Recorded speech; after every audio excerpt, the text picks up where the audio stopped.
ರೇಣುಕಾಸ್ವಾಮಿ ಅವರೇನು ತೀರ್ಕೊಂಡಿದ್ದಾರೆ, ಅವರ ಕುಟುಂಬ ವರ್ಗದವರಿಗೆ ಸಾಂತ್ವನ ಹೇಳಬೇಕು, ಅವರಿಗೆ ಧೈರ್ಯ ಹೇಳಬೇಕು ಅಂತೇಳಿ ನಾನು ಬಂದಿದ್ದೇನೆ. ಇದು ಭಾಳ ನಮಗೆಲ್ರಿಗೂ ಕೂಡ ಭಾಳ ಅವರ ತಂದೆ ತಾಯಿಗೆ ಅಷ್ಟೇ ಅಲ್ಲ, ನಮಗೂ ಕೂಡ ಭಾಳ ನೋವಾಗತಕ್ಕಂಥ ರೀತಿಯಲ್ಲಿ ಈ ಪ್ರಕರಣ ನಡೆದಿದೆ. ಸರ್ಕಾರ ಯಾವುದೇ ಮುಲಾಜಿಲ್ಲದೆ, ಯಾವುದೇ ಒತ್ತಡಕ್ಕೆ ಒಳಗಾಗದೆ ತನಿಖೆಯನ್ನು ಮಾಡ್ತಾ ಇದೆ. ಈಗಾಗಲೇ ಸುಮಾರು 17 ಜನ ಅರೆಸ್ಟ್ ಮಾಡಿದ್ದಾರೆ. ಅವರನ್ನೆಲ್ಲ ತನಿಖೆಗೆ ಒಳಪಡಿಸಿದ್ದಾರೆ. ಅದರಿಂದ ಮಾಹಿತಿಗಳನ್ನು ಕಲೆ ಹಾಕ್ತಾ ಇದ್ದಾರೆ. ಅದು ಒಂದು ಭಾಗ. ಇನ್ನೊಂದು, ಆ ಕುಟುಂಬದವರಿಗೆ ವಿಶೇಷವಾಗಿ ರೇಣುಕಾಸ್ವಾಮಿ ಅವರ ಶ್ರೀಮತಿ ಅವರು ಮದುವೆ ಆಗಿ 1 ವರ್ಷ ಆಗಿದೆ. ಅವರು ಗರ್ಭಿಣಿಯಾಗಿದ್ದಾರೆ ಅಂತೇಳಿ ಅವರು ಈಗ ತಾನೇ ಅವ್ರ ತಂದೆ ತಾಯಿಗಳು ಹೇಳಿದರು. ಅವರ ಮನವಿ ಏನು ಅಂತೇಳಿದರೆ, ನಮ್ಮ ಕುಟುಂಬಕ್ಕೆ ಒಂದು ನ್ಯಾಯ ಒದಗಿಸ್ಕೊಡ್ಬೇಕು ಮತ್ತು ಜೀವನವನ್ನು ಸಾಗಿಸೋದಕ್ಕೆ ಅವರಿಗೆ ಒಂದು ಸರ್ಕಾರದ ವತಿಯಿಂದ ಒಂದು ಕೆಲಸ ಕೊಡಬೇಕು ಅಂತೇಳಿ ಬೇಡಿಕೆಯನ್ನು ಕೊಟ್ಟಿದ್ದಾರೆ. ನಾನು ಮಾನ್ಯ ಮುಖ್ಯಮಂತ್ರಿಗಳ ಹತ್ರ ಚರ್ಚೆ ಮಾಡಿ ಅದಕ್ಕೆ ಕ್ರಮ ಮಾಡ್ತೀವಿ ಅಂತ ಹೇಳಿದ್ದೇನೆ.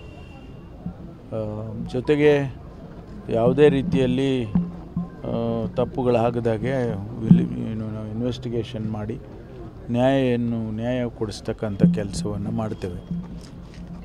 ಹಾಗಾಗಿ ಇವತ್ತು ಅದಕ್ಕಾಗಿ ಇದರಲ್ಲಿ ಒಂದು ಏನು ಅಂತೇಳಿದರೆ, ಯಾರೂ ಇದರಲ್ಲಿ ರಾಜಕೀಯ ಮಾಡಬಾರ್ದು. ಅನೇಕ ಜನ ಬೇರೆ ಬೇರೆ ಹೇಳಿಕೆಗಳನ್ನು ಕೊಟ್ಟಿದ್ದನ್ನು ನಾನು ಕೂಡ ಮಾಧ್ಯಮದಲ್ಲಿ ಗಮನಿಸಿದ್ದೇನೆ. ಈ ಘಟನೆ ನಡೀಬಾರ್ದಾಗಿತ್ತು, ನಡೆದು ಹೋಗಿದೆ.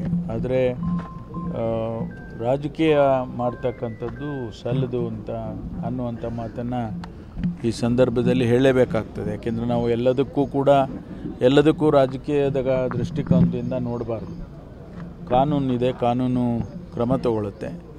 ಹಾಗಾಗಿ ನನ್ನ ಮನವಿ, ಇದಕ್ಕೆ ಯಾವುದೇ ರಾಜಕೀಯ ಬಣ್ಣ ಮಾಡೋದು ಸರಿ ಇರೋದಿಲ್ಲ ಅಂತ. ಸರ್, ಅಗತ್ಯ ಇಲ್ಲ. ನಾವು ಈಗಾಗಲೇ ಅವರು ಯಾರು ಈ ಪ್ರಕರಣದಲ್ಲಿ ಭಾಗಿಗಳಾಗಿದ್ದಾರೆ ಅನ್ನೋದ್ರ ಬಗ್ಗೆ ಗಮನ ಹರಿಸಿ ಇಮಿಡಿಯೇಟಾಗಿ ಆ್ಯಕ್ಷನ್ ತೊಗೊಂಡಿದ್ದೀವಿ. ವಿದಿನ್ 24-48 ಅವರ್ಸಲ್ಲಿ ಎಲ್ಲರನ್ನೂ ಕೂಡ ಅರೆಸ್ಟ್ ಮಾಡಿದ್ದೀವಿ. ತನಿಖೆ ಇನ್ನೂ ನಡೀತಾ ಇದೆ. ಈ ಸಂದರ್ಭದಲ್ಲಿ ಅದು ನಮ್ಮ ಪೊಲೀಸ್ನವರು ಭಾಳ ಚೆನ್ನಾಗಿ ಕೆಲಸ ಮಾಡಿದ್ದಾರೆ.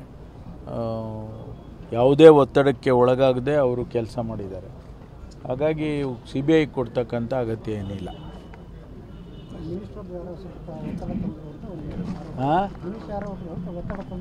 ಯಾರಿಗೆ ಒತ್ತಡ ತಂದರು? ಅಂಥದ್ದು ಯಾವುದೂ ನಡೆದಿಲ್ಲ. ಯಾವ ಮಿನಿಸ್ಟ್ರು ಇದರಲ್ಲಿ ಭಾಗಿಗಳಾಗಿಲ್ಲ. ಯಾರೂ ಕೂಡ ಒತ್ತಡ ತರೋದಕ್ಕೆ ಹೇಳಿಕೆಗಳು ಕೊಟ್ಕೊಂಡಿರ್ಬೋದು, ಆದರೆ ಯಾರೂ ಒತ್ತಡ ತರೋದಕ್ಕೆ ನಾವ್ಯಾರೂ ಒತ್ತಡಕ್ಕೆ ಮಣಿಯೋದಿಲ್ಲ.